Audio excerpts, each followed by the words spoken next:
Menikah demi harta. Kini suamiku terjebak dalam karma. Semoga yang sudah subscribe rezekinya lancar.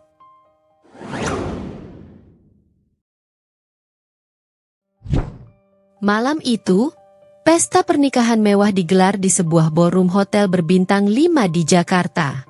Tamu-tamu berdatangan mengenakan pakaian terbaik mereka, memenuhi ruangan yang dihiasi lampu kristal berkilauan. Di tengah-tengah kemegahan itu, seorang wanita berdiri di pelaminan dengan senyuman yang tampak sempurna. Dialah Nadine Arya Satya, seorang perempuan berusia 28 tahun yang berasal dari keluarga terpandang. Ayahnya seorang pengusaha properti ternama, ibunya sosialita yang selalu tampil anggun dalam setiap acara. Nadine tumbuh dalam kehidupan serba berkecukupan, dimanja kemewahan dan status sosial yang tinggi. Di sisinya, berdiri seorang pria bernama Raka Pradipta. Dengan setelan jas hitam yang rapi dan wajah tampan yang menawan, ia tampak seperti pria sempurna. Namun di balik senyumannya yang hangat, ada ambisi yang terselubung. Saat upacara pernikahan berlangsung, Nadine berbisik pelan kepada Raka, suaminya yang baru saja resmi menikahinya. "Akhirnya kita sah juga," ucap Nadine sambil tersenyum. Raka menatap Nadine dengan tatapan yang sulit ditebak. "Iya, perjalanan kita baru dimulai, sayang." Namun di dalam hatinya, Raka tahu bahwa pernikahan ini bukan sekadar tentang cinta. Baginya, Nadine adalah tiket menuju kehidupan yang selama ini ia impikan. Sejak kecil, Raka bukan berasal dari keluarga kaya. Ia hanya seorang pria biasa yang berusaha bertahan hidup di kerasnya ibu kota. Berkenalan dengan Nadine adalah kesempatan emas baginya, dan ia tak akan menyia-nyiakannya. Di sudut ruangan, seorang pria berambut klimis dengan setelan abu-abu memperhatikan mereka dengan mata tajam. Dito, sahabat lama Raka yang tahu betul niat tersembunyinya, mengangkat gelasnya sambil tersenyum kecil. "Selamat, kawan. Akhirnya kamu berhasil," katanya pelan, nyaris seperti gumaman. Raka melirik ke arah Dito dan hanya membalas dengan anggukan kecil. Ia tahu, pernikahan ini bukan sekadar janji suci, tapi juga kesepakatan tak tertulis yang telah ia buat dalam pikirannya sejak lama. Sementara itu, Nadine benar-benar mencintai Raka.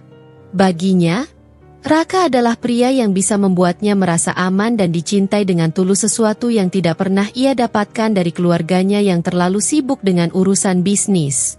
Ia tidak tahu bahwa suaminya menyimpan rahasia besar di balik pernikahan mereka. Malam semakin larut, pesta masih berlangsung, dan Nadine tidak menyadari bahwa ia baru saja memasuki permainan yang akan mengubah hidupnya selamanya. Setelah pesta pernikahan yang meriah, Nadine dan Raka akhirnya pulang ke rumah baru mereka, sebuah villa mewah di kawasan elit Jakarta. Rumah itu adalah hadiah dari orang tua Nadine, lengkap dengan perabotan mahal dan pelayanan penuh dari beberapa asisten rumah tangga. Saat memasuki rumah, Nadine tersenyum bahagia. "Akhirnya, kita bisa memulai kehidupan baru kita di sini, Raka. Apa pendapatmu tentang rumah ini?" Raka menatap sekeliling. Matanya menelusuri setiap sudut ruangan, dari sofa kulit mewah hingga lampu gantung kristal yang tergantung di langit-langit tinggi. "Indah, sangat indah," katanya, meski dalam hati, ia melihatnya sebagai harta yang akhirnya bisa ia nikmati. Nadine menggenggam tangan Raka erat. "Aku harap kita bisa saling mencintai dan membangun keluarga yang bahagia." Raka tersenyum samar. "Tentu, sayang." Malam itu, saat Nadine tertidur lelap dengan wajah damai, Raka duduk di balkon, merokok sambil menatap pemandangan kota. Pikirannya melayang jauh.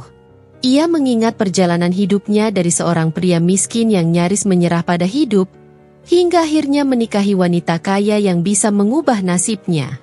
Ponselnya bergetar. Sebuah pesan dari Dito muncul di layar.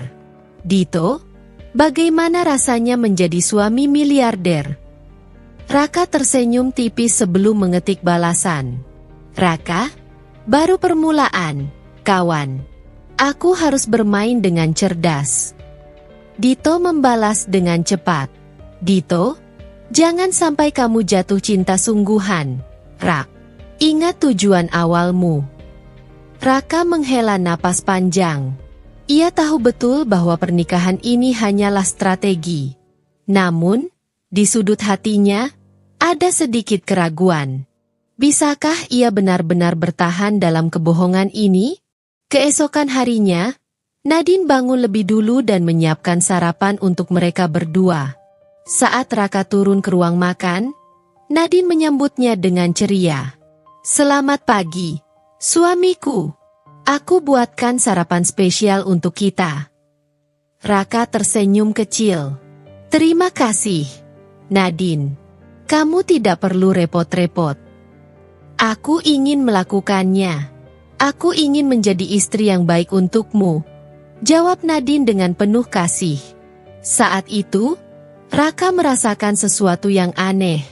Nadine benar-benar tulus mencintainya, sementara ia hanya melihatnya sebagai batu loncatan. Namun, ia harus tetap memainkan perannya dengan baik. Ketika mereka tengah menikmati sarapan, Nadine berbicara dengan semangat. Hari ini aku ingin kita menghabiskan waktu bersama. Mungkin berjalan-jalan atau makan malam romantis? Aku ingin mengenalmu lebih dalam, Raka. Raka terdiam sejenak, lalu tersenyum. Tentu, sayang. Kita bisa makan malam di restoran favoritmu. Nadine tampak bahagia, tidak menyadari bahwa Raka sebenarnya sedang menyusun rencana lain. Hari-hari pertama pernikahan mereka tampak harmonis di permukaan. Namun, ada bayangan gelap yang mengintai. Raka tahu bahwa ia harus menyusun langkah berikutnya dengan hati-hati. Tanpa sadar, ia mulai masuk lebih dalam ke dalam permainan yang ia ciptakan sendiri. Malam itu, Nadine tampak sangat bahagia. Ia memilih gaun putih sederhana dengan sentuhan elegan, sementara Raka mengenakan kemeja hitam yang membentuk tubuhnya dengan sempurna. Mereka duduk di sebuah restoran bintang 5 dengan lilin menyala di tengah meja, menciptakan suasana romantis. Aku masih merasa seperti mimpi, Raka. Aku akhirnya menikah dengan pria yang kucintai, ucap Nadine sambil tersenyum. Raka menatapnya, menyembunyikan pikirannya yang sebenarnya. Aku juga, Nadine. Aku ingin kita bahagia bersama. Pelayan datang membawa hidangan utama mereka, steak wagyu untuk Raka dan salmon panggang untuk Nadine. Nadine tampak menikmati setiap suapan makanannya dengan mata berbinar-binar. Bagi dirinya, malam ini adalah momen spesial yang tak terlupakan. Namun, di saat yang sama, ponsel Raka bergetar di sakunya. Ia melirik sekilas, pesan dari Dito muncul lagi. Dito, jangan lupa rencana kita. Ada sesuatu yang harus kita bicarakan. Raka menggenggam ponselnya erat. Nadine tidak boleh tahu. Setidaknya belum saat ini. Kamu terlihat tegang. Raka, apa ada yang mengganggumu? Tanya Nadine sambil meletakkan garpunya. Raka tersentak dan dengan cepat menyimpan ponselnya. Ia tersenyum, mencoba mengalihkan perhatian Nadine. Ah, tidak. Aku hanya teringat sesuatu di kantor. Tapi itu bukan masalah besar. Nadine mengangguk, lalu menggenggam tangan Raka di atas meja. Aku ingin kita selalu terbuka satu sama lain. Jika ada sesuatu yang mengganggumu, aku ingin kamu berbagi denganku. Aku istrimu, Raka. Raka menatap tangan Nadine yang hangat menggenggamnya. Ada sebersih rasa bersalah yang muncul dalam dirinya, tapi ia segera menepisnya. Ia harus tetap pada rencananya. Mereka menghabiskan makan malam dengan perbincangan ringan. Nadine menceritakan masa kecilnya. Bagaimana ia tumbuh di keluarga yang kaya tapi sering merasa kesepian. Raka hanya mendengarkan, mengangguk sesekali, berpura-pura peduli. Setelah makan malam, mereka berjalan di taman kecil dekat restoran. Angin malam bertiup lembut, membawa aroma bunga melati yang menyegarkan. Raka, menurutmu seperti apa pernikahan impian kita nanti? Tanya Nadine dengan tatapan penuh harap. Raka terdiam sejenak, lalu menjawab dengan senyum palsu. Aku ingin kita hidup bahagia, punya rumah sendiri, anak-anak yang lucu, dan menghabiskan waktu bersama tanpa kekhawatiran. Nadine tersenyum senang. Itu juga impianku. Aku ingin kita selalu bersama, dalam suka dan duka. Malam itu mereka pulang ke rumah dengan perasaan berbeda. Nadine merasa bahagia dan semakin jatuh cinta pada Raka. Sementara Raka semakin tenggelam dalam kebohongan yang ia ciptakan sendiri. Sementara itu, di sebuah bar mewah di Jakarta, Dito duduk sambil menyeruput segelas whisky. Ia menatap layar ponselnya dengan tatapan serius. Sudah beberapa jam sejak ia mengirim pesan kepada Raka, dan hingga kini tidak ada balasan. Seorang wanita dengan gaun merah ketat duduk di sampingnya. "Kenapa kamu tampak gelisah, Dito?" Dito menoleh sekilas, lalu menggeleng. "Bukan apa-apa. Aku hanya menunggu seseorang membalas pesanku." Wanita itu menyeringai. "Siapa? Raka? Jangan bilang dia mulai goyah." Dito tertawa kecil, lalu menggeleng. Raka itu pemain yang cerdas. Dia tahu apa yang dia lakukan. Tapi aku harus memastikan dia tidak tersesat di jalan. Wanita itu menyesap minumannya dan menatap Dito dengan penuh minat. "Kalau begitu, pastikan dia tetap berjalan di jalur yang sudah kalian rencanakan. Kalau dia sampai jatuh cinta sungguhan pada Nadine, itu akan jadi masalah besar." Dito mengangguk pelan, lalu kembali menatap layar ponselnya. Ia harus berbicara dengan Raka secepatnya, sebelum semuanya berubah menjadi di luar kendali. Di kamar tidur, Nadine telah tertidur dengan senyuman di wajahnya. Raka duduk di tepi ranjang, menatap wajah istrinya dalam diam. Ia menghela napas panjang, pikirannya penuh dengan berbagai kemungkinan. Tanpa sadar, ia mulai bertanya pada dirinya sendiri. Apakah ia benar-benar bisa menjalankan rencana ini tanpa melibatkan perasaannya? Malam semakin larut, dan di balik kegelapan, benih-benih keraguan mulai tumbuh dalam hati Raka. Sudah beberapa minggu sejak pernikahan mereka, dan kehidupan Nadine tampak sempurna di luar. Rumah mewah, suami tampan, dan hari-hari yang dipenuhi dengan kebahagiaan. Namun, Nadine mulai menyadari ada sesuatu yang berubah dari Raka. Senyum pria itu tetap menawan, kata-katanya selalu manis, tapi ada sesuatu di matanya yang terasa kosong. Suatu pagi, Nadine bangun lebih awal dan melihat Raka tidak ada di tempat tidur. Ia mengernyitkan dahi, lalu bangkit dan berjalan keluar kamar. Dari balkon lantai 2, ia melihat suaminya sedang berbicara dengan seseorang di telepon di taman belakang. Suatu pagi, Nadine bangun lebih awal dan melihat Raka tidak ada di tempat tidur. Ia mengernyitkan dahi, lalu bangkit dan berjalan keluar kamar. Dari balkon lantai 2, ia melihat suaminya sedang berbicara dengan seseorang di telepon di taman belakang. "Kita harus lebih hati-hati, Dito." Nadine mulai mencurigai sesuatu. Suara Raka terdengar rendah dan tajam. Jantung Nadine berdebar. Nama Dito sudah beberapa kali ia dengar, tapi ia tidak tahu siapa sebenarnya pria itu dalam kehidupan Raka. Ia memutuskan untuk tidak langsung menghampiri Raka dan hanya mengamati dari kejauhan. "Jangan sampai semuanya berantakan," lanjut Raka.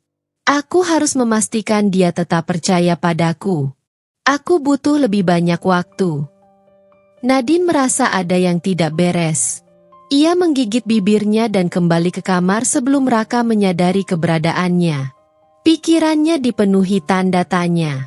Hari itu, Nadine memutuskan untuk memberikan kejutan dengan datang ke kantor Raka. Ia membawa bekal makan siang favorit suaminya, berharap bisa menghabiskan waktu bersama. Namun, saat ia tiba, resepsionis menatapnya dengan ekspresi ragu. "Maaf, Bu Nadine, Pak Raka tidak ada di kantor sejak pagi tadi." Dada Nadine mencelos. "Tidak ada? Tapi dia bilang padaku tadi pagi kalau dia akan bekerja di kantor." Resepsionis itu tampak bingung. "Seingat saya, beliau belum datang sama sekali hari ini. Mungkin ada pertemuan di luar, Bu." Nadine mengangguk pelan dan mengucapkan terima kasih sebelum pergi. Namun, rasa curiga di hatinya semakin besar. Jika Raka tidak di kantor, lalu di mana dia? Malamnya, Nadine menunggu Raka pulang dengan perasaan campur aduk. Ketika akhirnya suaminya tiba, Nadine memperhatikannya dengan seksama. Raka tampak santai, seperti tidak ada yang terjadi. "Bagaimana harimu, sayang?" tanya Raka sambil melepas jasnya. Nadine mencoba tersenyum, menyembunyikan keresahannya. "Baik, aku tadi ke kantormu, ingin memberi kejutan. Tapi katanya kamu tidak ada di sana." Raka terdiam sejenak, lalu tersenyum. "Oh, iya, maaf, tadi ada pertemuan mendadak dengan klien di luar kantor. Aku lupa memberitahumu." Nadine mengangguk, tapi hatinya mengatakan bahwa Raka tidak berkata jujur. Namun, ia menahan diri untuk tidak bertanya lebih jauh. Ia ingin mencari tahu sendiri kebenarannya. Malam itu, ketika Raka tertidur, Nadine mengambil ponsel suaminya dengan hati-hati. Ia membuka layar dan melihat deretan pesan dari seseorang bernama Dito. "Dito, kita harus segera bertemu. Jangan biarkan Nadine tahu apapun." Mata Nadine membesar. Apa yang sebenarnya dirahasiakan Raka darinya? Tanpa sadar, tangannya gemetar. Pernikahan yang selama ini ia kira penuh kebahagiaan mungkin saja hanyalah kebohongan besar. Sejak menemukan pesan dari Dito di ponsel Raka, Nadine merasa ada sesuatu yang harus ia ungkap. Namun, ia tidak ingin gegabah. Jika Raka benar-benar menyembunyikan sesuatu, maka ia harus mencari bukti lebih banyak. Malam itu, Nadine tidak bisa tidur. Ia berbaring di samping Raka yang tertidur pulas, tapi pikirannya terus berputar. Ponsel Raka kini sudah kembali di tempatnya, tetapi pesan dari Dito tadi masih teringat jelas di kepalanya. Jangan biarkan Nadine tahu apapun. Nadine menggigit bibirnya. Apa yang sebenarnya dirahasiakan Raka darinya? Keesokan paginya, setelah Raka berangkat kerja, Nadine memutuskan untuk mencari tahu lebih dalam. Ia menelepon salah satu sahabatnya, Karin, yang bekerja di sebuah agensi investigasi swasta. "Karin, aku butuh bantuanmu," ujar Nadine dengan suara pelan, seakan takut ada yang mendengar.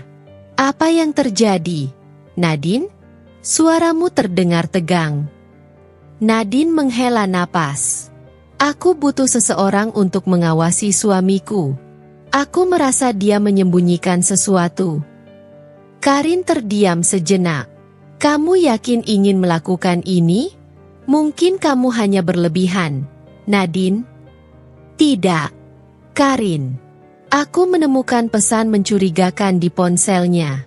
Aku harus tahu yang sebenarnya sebelum semuanya terlambat," ujar Nadine. Karin akhirnya setuju. "Baiklah, aku akan menghubungi seseorang yang bisa membantumu. Aku akan mengabari jika ada perkembangan." Nadine menutup telepon dan menghela napas panjang. Ini bukan sesuatu yang pernah ia bayangkan harus ia lakukan dalam pernikahannya, tetapi ia tidak punya pilihan lain. Malam harinya, Raka pulang lebih lambat dari biasanya. Ia terlihat sedikit gelisah, namun tetap berusaha bersikap normal. "Kamu pulang terlambat, sayang?" ujar Nadine sambil menyajikan makan malam.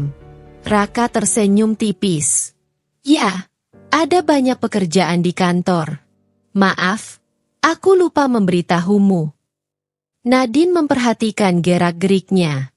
Aku paham. Tapi, kau terlihat lelah. Apa ada sesuatu yang mengganggumu? Raka menggeleng, lalu duduk dan mulai makan. Tidak ada. Aku hanya butuh istirahat. Nadine ingin bertanya lebih lanjut, tetapi ia menahan diri. Ia tidak ingin Raka curiga bahwa ia sedang mengawasinya. Setelah makan malam, Raka pergi ke balkon, membawa ponselnya. Nadine berpura-pura sibuk di dalam rumah, tetapi sebenarnya ia mengintip dari balik tirai. Raka menekan nomor seseorang dan berbicara dengan suara rendah. Kita tidak bisa terus seperti ini. Nadine mulai curiga. Aku harus lebih berhati-hati. Dada Nadine berdebar. Ia tidak bisa mendengar siapa yang ada di ujung telepon. Tetapi dari ekspresi Raka, jelas bahwa ada sesuatu yang ia sembunyikan. Saat Raka kembali masuk ke dalam rumah, Nadine buru-buru kembali ke kamar, berpura-pura membaca buku. Ketika Raka masuk, ia tersenyum seolah tidak terjadi apa-apa. Namun, dalam hati, ia tahu bahwa rahasia suaminya semakin dekat untuk terungkap. Malam itu, Nadine tidak bisa tidur. Pikiran tentang Raka dan rahasia yang disembunyikannya terus menghantui benaknya. Ia memikirkan langkah berikutnya.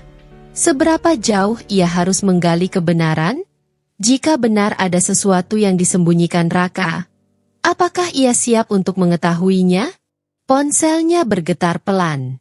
Sebuah pesan masuk dari Karin. Karin, aku sudah menghubungi seseorang. Dia akan mulai mengawasi Raka besok. Aku akan memberimu laporan begitu ada perkembangan. Nadine menatap layar ponselnya dengan perasaan campur aduk. Bagian dari dirinya berharap ini semua hanyalah kesalahpahaman. Namun, firasatnya mengatakan bahwa sesuatu yang besar sedang terjadi di belakangnya. Keesokan harinya, setelah memastikan Raka sudah berangkat, Nadine menghubungi Karin dan bertemu dengannya di sebuah kafe kecil yang cukup tersembunyi dari keramaian. Karin menyesap kopinya sebelum berbicara. Orang yang aku pekerjakan sudah mulai mengikuti Raka sejak tadi pagi. Menurut informasi yang kudapat, Raka tidak langsung pergi ke kantor. Nadine menatap sahabatnya dengan alis berkerut. Lalu, kemana dia pergi? Tanya Nadine. Karin mengeluarkan ponselnya dan menunjukkan beberapa foto yang baru saja diterimanya. Dalam foto itu, Raka terlihat memasuki sebuah restoran mahal, dan di dalamnya ia bertemu dengan seorang pria yang tampak sangat familiar bagi Nadine. Dito. Bisik Nadine dengan suara hampir tak terdengar. Itu adalah pria yang namanya pernah ia dengar dalam percakapan Raka di telepon, dan wajah yang terlihat dalam profile picture saat Nadine membuka percakapan suaminya dengan seseorang bernama Dito. Mereka terlihat berbicara cukup serius. Lanjut Karin. Aku belum tahu apa yang mereka bicarakan, tapi yang jelas ini bukan sekadar pertemuan biasa. Nadine mengepalkan tangannya di bawah meja. Ia merasa semakin yakin bahwa Raka menyembunyikan sesuatu darinya. Malamnya, ketika Raka pulang, Nadine sudah menyiapkan makan malam seperti biasa. Ia mencoba bersikap normal, meskipun hatinya berkecamuk. Hari ini bagaimana di kantor? Tanyanya dengan nada lembut. Raka tersenyum tipis. Seperti biasa, banyak pekerjaan. Aku lelah sekali. Nadine menatapnya lekat-lekat. Kamu yakin? Tidak ada hal lain yang terjadi hari ini. Raka terdiam sejenak, tetapi dengan cepat ia menggeleng. Tidak ada. Hanya rapat dan tumpukan laporan. Kenapa, sayang? Nadine menelan ludahnya. Ia ingin sekali menunjukkan foto yang dikirimkan Karin dan menanyakan langsung tentang Dito. Namun, ia menahan diri. Jika ia langsung menyerang, Raka mungkin akan semakin berhati-hati dalam menyembunyikan kebenaran. Tidak apa-apa, jawab Nadine akhirnya. Aku hanya ingin memastikan kamu baik-baik saja. Raka tersenyum dan meraih tangan Nadine. Aku baik-baik saja. Jangan khawatir, ya. Nadine balas tersenyum, tapi dalam hatinya, ia tahu bahwa ia tidak akan tinggal diam. Ia akan terus mencari tahu kebenaran dan kali ini, ia harus lebih cerdik dari Raka. Sejak pernikahan mereka, Nadine merasa ada yang tidak beres. Raka memang bersikap manis di depan orang lain, tetapi di rumah, ia sering menghindari pembicaraan pribadi. Tatapan matanya dingin, senyumnya terasa dipaksakan. Dan yang paling mencurigakan, Raka sering menerima telepon diam-diam. Aku harus mencari tahu apa yang sebenarnya terjadi. Nadine menggigit bibirnya, jemarinya dengan lincah membuka dokumen-dokumen bisnis keluarga yang tersimpan di laptopnya. Malam ini, ia berniat menyelidiki sesuatu yang telah mengganggu pikirannya. Setelah beberapa saat mencari, matanya tiba-tiba membelalak. Ada sebuah transaksi mencurigakan dalam laporan keuangan perusahaan keluarganya. Puluhan juta rupiah telah dipindahkan ke rekening atas nama seseorang yang tidak ia kenal. Nadine mengernyit. Siapa pemilik rekening ini? Jantungnya berdetak lebih cepat saat ia menelusuri lebih jauh. Setelah beberapa klik, ia menemukan dokumen lain yang lebih mengejutkan, sebuah surat perjanjian rahasia antara Raka dan seseorang bernama Dito. Matanya menyipit membaca isinya. Perjanjian itu menyatakan bahwa jika Raka berhasil mendapatkan kepercayaan penuh dari keluarga Nadine, ia akan menerima sejumlah besar uang sebagai imbalan. Jadi selama ini, Raka hanya memanfaatkan keluargaku. Nadine merasa tenggorokannya mengering. Tangannya bergetar saat ia menutup laptopnya perlahan. Matanya kini dipenuhi amarah dan kekecewaan. Di saat yang sama, suara langkah kaki terdengar dari luar kamar. Nadine buru-buru menutup laptopnya dan berpura-pura tidur. Pintu kamar terbuka, dan Raka masuk dengan langkah hati-hati. Ia tidak langsung naik ranjang, melainkan berjalan ke balkon sambil membawa ponselnya. Nadine menyipitkan mata, menahan napas, dan diam-diam mengintip dari balik selimut. Tenang saja, Dito. Suara Raka terdengar lirih. Semuanya berjalan sesuai rencana. Nadine mengepalkan tangannya di bawah selimut. Jadi benar, dia bersekongkol dengan Dito. Raka melanjutkan, aku sudah mulai mendapat kepercayaan penuh dari Papa Mulyadi. Tak lama lagi, semua aset keluarga ini akan jatuh ke tanganku. Nadine ingin bangkit dan langsung menghadapi Raka. Tetapi ia menahan diri. Tidak sekarang. Ia harus memiliki strategi. Setelah menutup telepon, Raka kembali ke kamar. Ia menatap Nadine sejenak, mungkin memastikan istrinya benar-benar tidur sebelum akhirnya berbaring di ranjang. Nadine memejamkan matanya, menahan air mata yang hampir jatuh. Aku bodoh telah mencintai pria sepertimu, Raka. Keesokan paginya, Nadine bangun lebih awal. Ia berdiri di depan cermin, menatap bayangannya sendiri. Matanya sembab, tetapi ada tekad yang baru lahir dalam dirinya. Aku tidak akan tinggal diam. Kalau Raka ingin bermain kotor, aku juga bisa memainkan permainannya. Ucap Nadine penuh rasa kesal. Hari itu, Nadine mulai menyusun rencana. Ia bertemu dengan pengacara keluarganya secara diam-diam untuk mencari tahu tentang dokumen-dokumen bisnis yang berhubungan dengan suaminya. Di ruang kantor pengacara, seorang pria paruh baya dengan kacamata tebal menatapnya dengan serius. Nona Nadine, ada sesuatu yang ingin Anda cari tahu. Nadine mengangguk. Saya ingin tahu semua perjanjian bisnis yang melibatkan suami saya, Raka. Sang pengacara menghela napas. Baiklah, saya akan mencari dokumen-dokumen yang relevan. Tapi, apakah Anda yakin ingin menyelidiki ini sendiri? Nadine tersenyum tipis. Saya harus tahu kebenarannya. Ini tentang keluarga saya. Setelah pertemuan itu, Nadine semakin yakin bahwa ia tidak bisa mempercayai Raka lagi. Pernikahan mereka hanyalah permainan bagi suaminya. Tetapi kali ini, ia tidak akan membiarkan dirinya menjadi korban. Malam itu, ia duduk di tepi ranjang, menatap Raka yang tertidur pulas. "Kamu pikir aku lemah? Aku akan membuktikan bahwa kamu salah, Raka." Dengan hati yang penuh dendam, Nadine bersiap untuk langkah berikutnya. Malam itu, Nadine duduk di ruang kerjanya, menatap tumpukan dokumen yang telah ia kumpulkan selama beberapa minggu terakhir. Matanya yang biasanya lembut kini dipenuhi tekad. Ia sudah tidak bisa menunggu lebih lama. Di tangannya, ada salinan rekening rahasia Raka yang berisi transaksi mencurigakan, rekaman suara percakapan suaminya dengan Dito, serta bukti pemindahan aset perusahaan ayahnya yang dilakukan secara diam-diam. Raka pikir dia bisa mempermainkanku?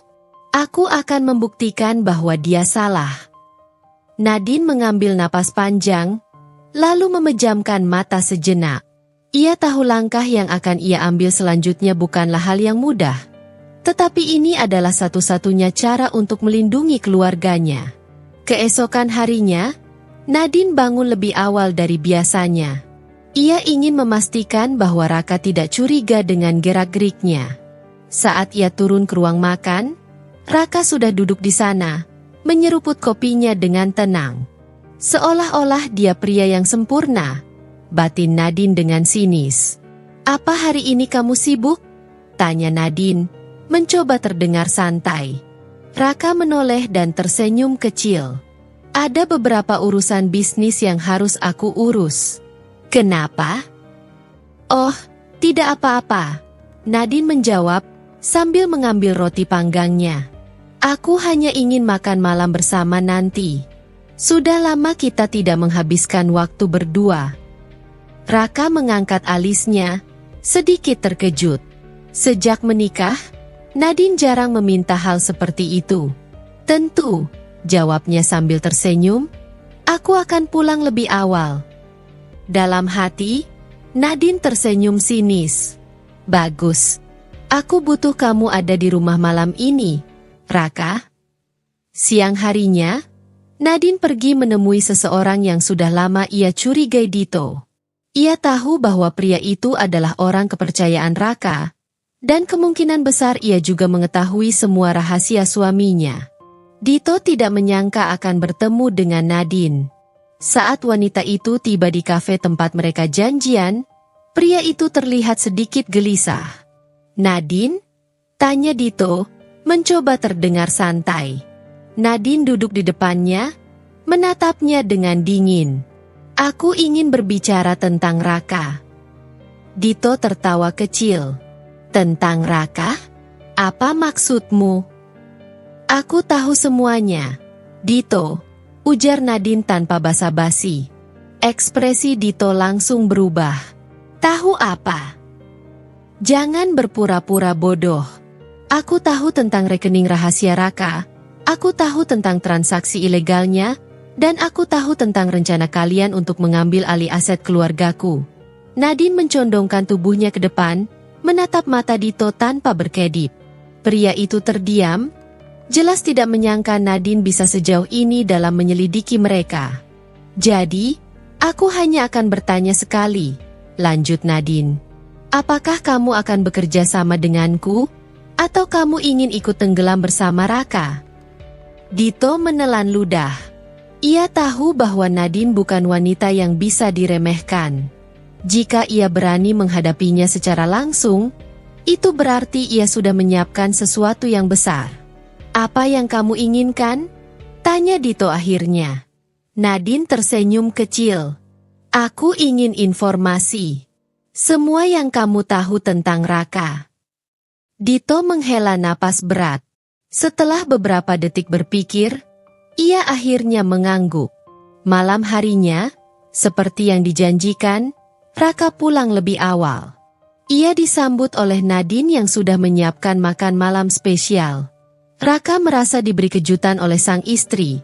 Makan malam dengan masakan yang dibuat oleh tangan Nadine sendiri, sungguh tidak seperti biasanya.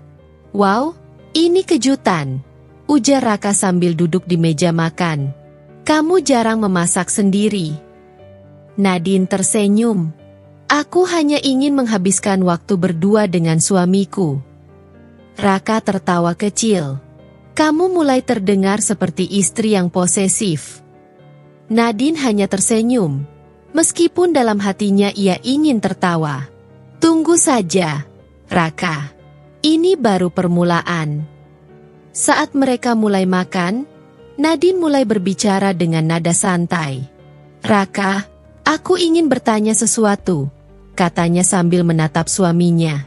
Raka menaruh garpunya. Tentu. Apa itu? Kamu mencintaiku, kan? Tanya Nadine. Raka sedikit tersentak, tetapi dengan cepat menyembunyikan reaksinya. Tentu saja, sayang. Kenapa tiba-tiba bertanya seperti itu? Nadine tersenyum tipis. Aku hanya ingin memastikan bahwa kamu tidak menikahiku karena harta. Raka tertawa, meskipun ada sedikit kegugupan di matanya. Nadine, kenapa kamu berpikir begitu? Karena aku menemukan ini, ujar Nadine, meletakkan sebuah amplop di atas meja. Raka terdiam. Dengan ragu, ia membuka amplop itu dan melihat isinya. Rekaman transaksi keuangan, bukti pemindahan aset, dan transkrip percakapannya dengan Dito. Darahnya seakan membeku. Nadine, aku bisa jelaskan? Tidak perlu, potong Nadine. Aku sudah tahu semuanya. Raka, sejak awal kamu tidak pernah mencintaiku, bukan? Kamu hanya ingin hartaku. Raka menatap Nadine, mencoba membaca ekspresi istrinya. Kamu salah paham, sayang. Ini tidak seperti yang kamu pikirkan. Tidak ada yang salah paham di sini. Nadine menyela lagi, kali ini suaranya lebih dingin. Aku sudah memberi kesempatan untukmu, Raka. Aku berharap setidaknya ada sedikit cinta dalam pernikahan kita. Tapi ternyata aku hanya alat bagimu. Raka mencoba mencari kata-kata, tetapi tidak ada yang bisa ia katakan. Nadine sudah mengetahui semuanya. Kamu pikir kamu bisa lolos begitu saja? Lanjut Nadine. Aku sudah mengambil langkah untuk memastikan bahwa kamu tidak bisa menyentuh aset keluargaku lagi. Semua transaksi keuanganmu sudah aku laporkan. Besok, kamu akan melihat sendiri akibat dari perbuatanmu. Jantung Raka berdetak cepat. Nadine, kamu tidak bisa melakukan ini. Nadine menatapnya tajam.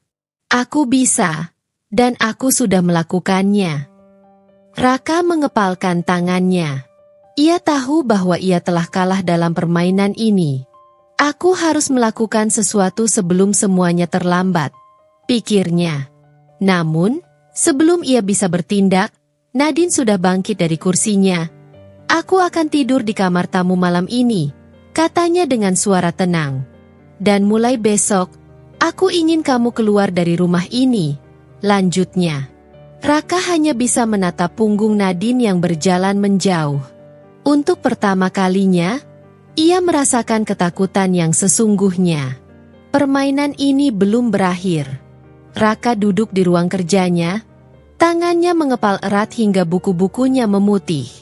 Dokumen-dokumen yang baru saja ia baca berhamburan di meja, laporan keuangan perusahaan yang menunjukkan bahwa ia telah kehilangan akses ke sebagian besar aset yang selama ini ia incar. Ia tak percaya. Bagaimana mungkin Nadine bisa mengetahui semua ini? Pikiran Raka melayang ke perbincangan mereka malam tadi. Nadine sudah mencium kebusukan rencananya. Tidak hanya itu, ia bahkan bertindak lebih dulu, melaporkan transaksi keuangan mencurigakan yang melibatkan namanya. Jika ini terus berlanjut, ia bisa kehilangan segalanya, termasuk kebebasannya.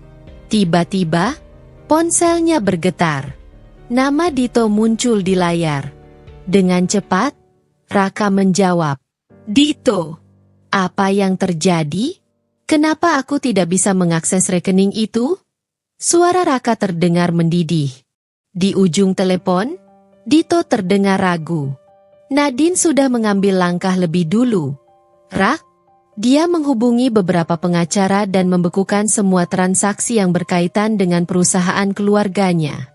Aku juga mendapat kabar bahwa dia berencana membawa kasus ini ke pengadilan.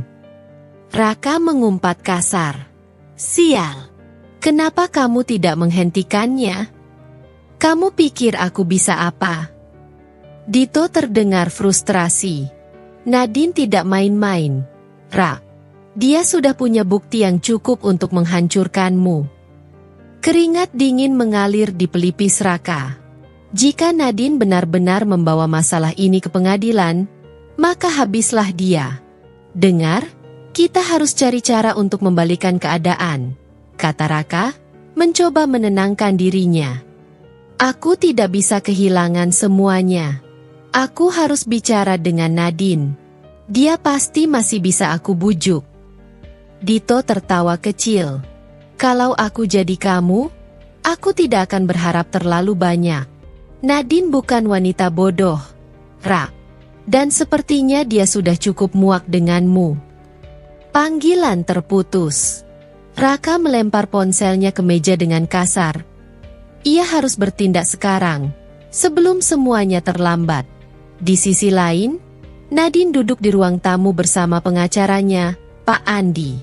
Ia mendengarkan dengan seksama penjelasan sang pengacara mengenai langkah-langkah hukum yang bisa ia ambil terhadap Raka. Saat ini, kita sudah berhasil membekukan akses keuangan yang Raka gunakan. Tapi kalau dia masih punya dana cadangan di luar negeri atau di bawah nama orang lain, dia bisa saja kabur dan membawa sisa uangnya. Pak Andi menyesap kopinya. Nadine mengangguk. Aku tidak akan membiarkan itu terjadi. Aku ingin semua aset yang dia pegang dalam kendali keluargaku kembali. Pak Andi tersenyum kecil. Aku suka tekadmu, Nadine. Tapi aku harus bertanya, apakah kamu siap untuk menghadapi kemungkinan terburuk? Raka bisa saja melawan. Dia pasti tidak akan tinggal diam. Nadine menatap lurus. Aku sudah siap. Aku tidak akan membiarkan seorang pria serakah mengambil apa yang menjadi hak keluargaku. Ia menghela napas, mencoba meredam emosi yang berkecamuk di dadanya. Dulu, ia mencintai Raka. Tapi kini, semua yang tersisa hanyalah kemarahan dan tekad untuk membalas apa yang telah dilakukan pria itu. Malam itu, Raka pulang dengan wajah penuh ketegangan. Ia tahu bahwa ia harus bicara dengan Nadine, harus mencari cara agar istrinya tidak membawa masalah ini ke ranah hukum. Begitu memasuki rumah, ia langsung menuju ke kamar mereka. Nadine sedang berdiri di depan cermin, menyisir rambutnya dengan tenang, seolah tidak ada yang terjadi. Kita perlu bicara, ujar Raka dengan nada serius. Nadine berhenti menyisir rambutnya, lalu berbalik, menatap suaminya dengan ekspresi datar. Bicara tentang apa? Raka mendekatinya. Kamu tahu aku tidak berniat menyakitimu, Nadine. Apa yang aku lakukan selama ini hanya untuk memastikan masa depan kita. Nadine terkekeh. Masa depan kita? Jangan bercanda, Raka. Kamu tidak pernah peduli dengan aku atau pernikahan ini. Kamu hanya peduli dengan uang. Raka menghela napas panjang. Aku tahu aku telah melakukan kesalahan. Tapi kita bisa memperbaikinya, Nadine. Kita bisa menemukan solusi yang lebih baik daripada saling menghancurkan seperti ini. Nadine menatap Raka tajam. Satu-satunya solusi yang aku inginkan adalah melihatmu menerima akibat dari semua perbuatanmu. Raka mengepalkan tangannya. Aku tidak akan membiarkanmu menghancurkan hidupku, Nadine. Jika kamu membawa ini ke pengadilan, aku bersumpah aku akan melawan. Nadine menyeringai. Kamu bisa mencoba, Raka. Tapi ingat, aku memiliki semua bukti. Dan kalau kamu berani mengancamku lagi, aku tidak akan segan-segan untuk membuatmu jatuh lebih cepat. Raka merasakan dadanya sesak. Ini bukan Nadine yang dulu ia kenal. Wanita di depannya sekarang adalah seseorang yang jauh lebih kuat, jauh lebih berbahaya dari yang ia bayangkan. Kita lihat saja nanti, gumam Raka sebelum akhirnya keluar dari kamar dengan penuh kemarahan. Keesokan harinya, Nadine menghubungi ayahnya, Mulyadi, untuk menjelaskan semuanya. Di ruang kerja yang mewah, pria parubaya itu mendengarkan setiap kata dari putrinya dengan ekspresi serius. "Aku tidak menyangka dia sekejam itu," ujar Mulyadi sambil menghela napas. "Aku juga, Papa," jawab Nadine. "Aku merasa bodoh telah mencintai pria seperti dia." Mulyadi menatap putrinya dengan penuh kasih. "Jangan salahkan dirimu, Nadine. Yang penting sekarang, kita harus mengambil tindakan." Nadine mengangguk.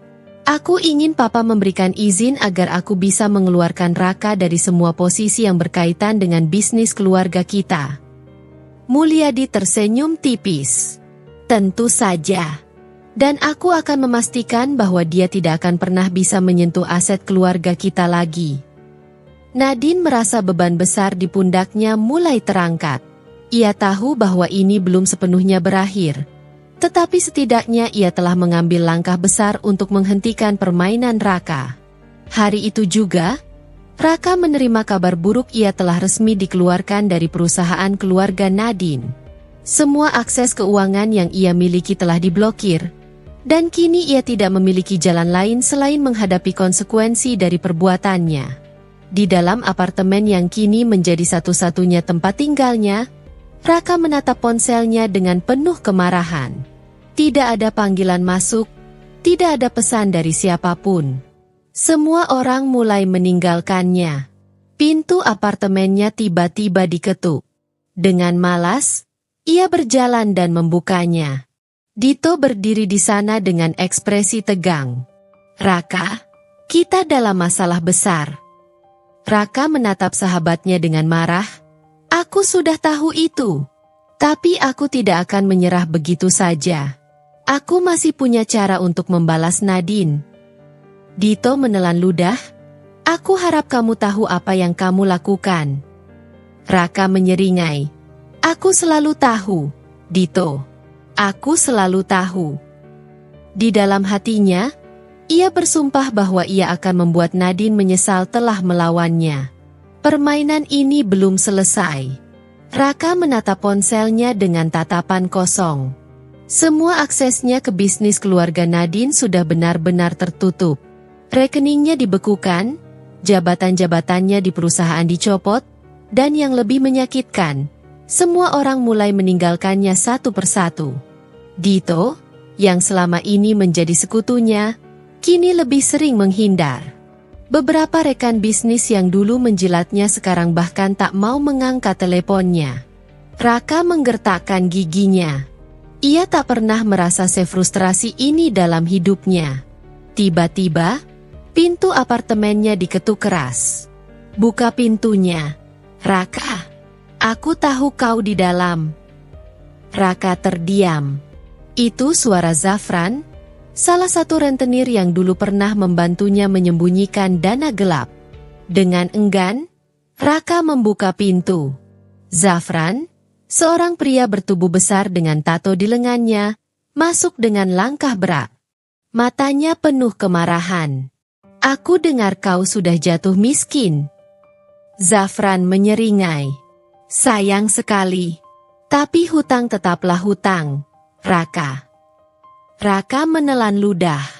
Ia tahu ini akan terjadi cepat atau lambat. "Aku butuh waktu," katanya berusaha terdengar tenang. Reza tertawa dingin. "Waktu? Aku tidak butuh waktu. Aku butuh uang. Kau janji akan melunasi semuanya bulan ini, tapi sekarang kau bahkan tidak punya tempat tinggal yang layak." Raka mengepalkan tangannya.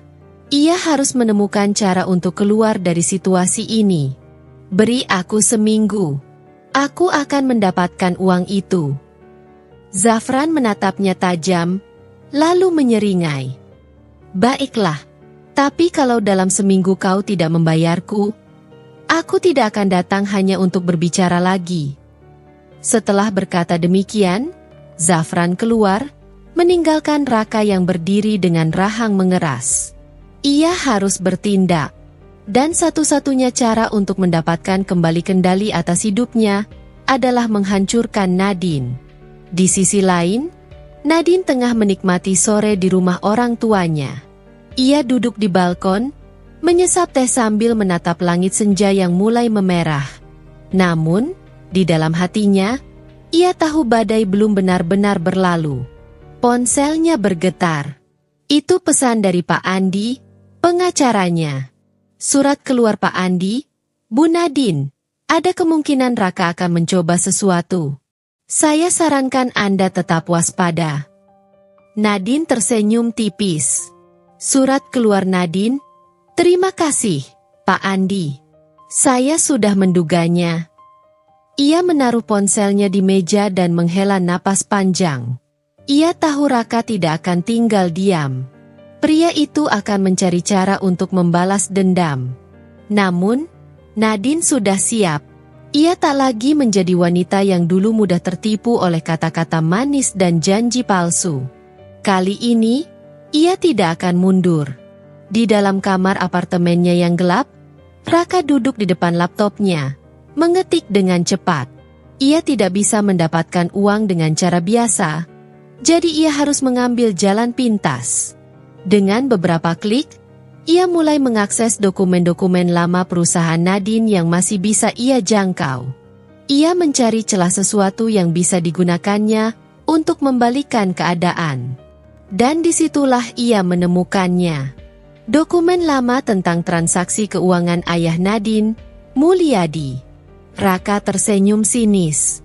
Jika ia bisa mengungkap sesuatu yang mencurigakan tentang Mulyadi, ia bisa membuat Nadine sibuk dengan masalah keluarganya sendiri. Ia segera menghubungi seseorang yang dulu bekerja di perusahaan itu.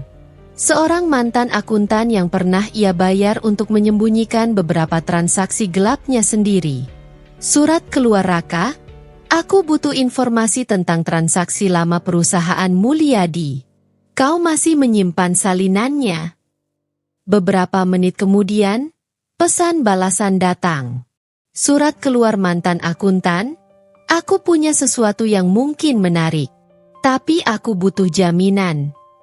Raka menyeringai. Jaminan? Aku akan memberimu lebih dari itu.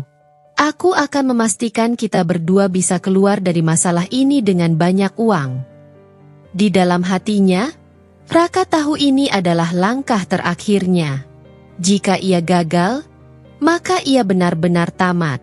Beberapa hari kemudian, berita tentang dugaan penyimpangan keuangan dalam bisnis keluarga Nadine mulai menyebar. Televisi breaking news. Perusahaan milik Mulyadi terlibat dalam transaksi keuangan mencurigakan. Apakah ini awal dari skandal besar? Nadine yang sedang duduk di ruang tamu langsung membeku ketika melihat berita itu. Ponselnya mulai berdering tanpa henti. Sahabat, kolega, bahkan jurnalis mencoba menghubunginya. Ia segera menelepon Pak Andi. Pak Andi, apa yang terjadi? Seseorang membocorkan dokumen lama tentang transaksi ayah Anda. Tapi saya yakin ini rekayasa. Mereka berusaha menjatuhkan Anda. Nadine mengepalkan tangannya. Ini pasti Raka. Pak Andi menghela napas. Kemungkinan besar. Ya, dia mungkin ingin Anda sibuk dengan skandal ini sehingga Anda tidak punya waktu untuk menyerangnya balik. Nadine tersenyum sinis. Kalau dia pikir aku akan jatuh karena ini, dia salah besar. Hari itu juga, Nadine menggelar konferensi pers. Ia berdiri di depan puluhan wartawan, dengan wajah tenang namun penuh ketegasan. Saya ingin menegaskan bahwa tuduhan yang beredar saat ini adalah bagian dari upaya untuk menjatuhkan keluarga saya. Kami akan bekerja sama dengan pihak berwenang untuk mengungkap kebenaran. Salah satu wartawan mengangkat tangan. Bu Nadine, ada dugaan bahwa suami Anda, Raka, memiliki keterlibatan dalam penyebaran dokumen ini. Apakah Anda bisa mengonfirmasinya? Nadine menatap langsung ke arah kamera. Saya tidak bisa mengonfirmasi itu saat ini. Namun, saya bisa mengatakan bahwa ada pihak yang ingin menghancurkan saya, dan saya tidak akan membiarkan itu terjadi. Seketika, media menjadi heboh. Di tempat lain, Raka menonton siaran itu dengan rahang mengeras. Nadine tidak goyah. Ia tidak ketakutan seperti yang ia harapkan. Dan yang lebih buruk lagi, dalam beberapa jam setelah konferensi itu, bukti bahwa dokumen yang bocor adalah manipulasi mulai bermunculan. Nadine telah membalikan keadaan sekali lagi. Malam itu, Raka menerima telepon dari Zafran. Surat keluar Zafran, kau berjanji akan membayarku dalam seminggu. Aku tidak melihat uang sepeser pun. Surat keluar Raka, aku hanya butuh sedikit waktu lagi, Reza. Surat keluar Zafran, aku tidak punya waktu. Kalau kau tidak bisa membayarku, maka aku akan mengambil sesuatu yang lain darimu. Raka terdiam. Surat keluar Raka, apa maksudmu? Surat keluar Zafran, kau akan segera mengetahuinya. Raka menutup teleponnya dengan tangan gemetar. Nadine mungkin sudah menghancurkan bisnisnya. Tapi sekarang ia menghadapi ancaman yang jauh lebih besar. Dan kali ini, ia tidak yakin bisa lolos. Raka tidak bisa tidur. Sejak panggilan dari Zafran tadi sore, pikirannya terus dipenuhi dengan kemungkinan buruk. Ia tahu Zafran bukan orang yang bisa diajak bercanda. Jika pria itu berkata akan mengambil sesuatu darinya, itu bukan sekadar ancaman kosong. Pukul 2.47 dini hari, apartemennya tiba-tiba digedor keras. DUG, DUG, DUG. Raka langsung tersentak bangun. Keringat dingin membasahi punggungnya. Raka, buka pintunya. Suara itu bergema di dalam ruangan. Raka tahu persis siapa itu Zafran dan anak buahnya. Tanpa pikir panjang, Raka mengambil tas kecil yang sudah ia siapkan sejak beberapa hari lalu. Isinya uang tunai sisa, paspor, dan beberapa barang berharga yang masih bisa dijual. Ia tidak bisa melawan. Satu-satunya pilihan adalah kabur. Pelan-pelan, ia membuka pintu belakang apartemen dan mengendap-endap keluar. Langkahnya tergesa-gesa menuruni tangga darurat. Namun, saat sampai di lantai bawah, dua pria bertubuh kekar sudah berdiri menunggunya. Mau lari kemana, Raka? Salah satu dari mereka menyeringai. Sebelum Raka sempat bereaksi, tinju keras mendarat di perutnya. Buk! Raka terjatuh ke tanah, mengerang kesakitan. Zafran muncul dari balik bayangan, menatapnya dengan tatapan tajam. Aku sudah cukup bersabar. Sekarang, kau akan membayarnya dengan cara lain. Raka tahu, ini bukan sekadar ancaman lagi. Ini adalah awal dari nerakanya. Di sisi lain, Nadine duduk di ruang kantornya dengan ekspresi dingin. Ia sedang membaca laporan terbaru dari tim hukumnya. Rekening Raka telah dibekukan sepenuhnya. Aksesnya ke properti yang masih atas nama keluarga juga sudah ditutup, kata Pak Andi, pengacaranya. Nadine mengangguk puas. Bagaimana dengan dugaan kebocoran data perusahaan? Kami sudah menemukan bukti kuat bahwa Raka ada di balik itu. Kami bisa membawanya ke jalur hukum kapan saja.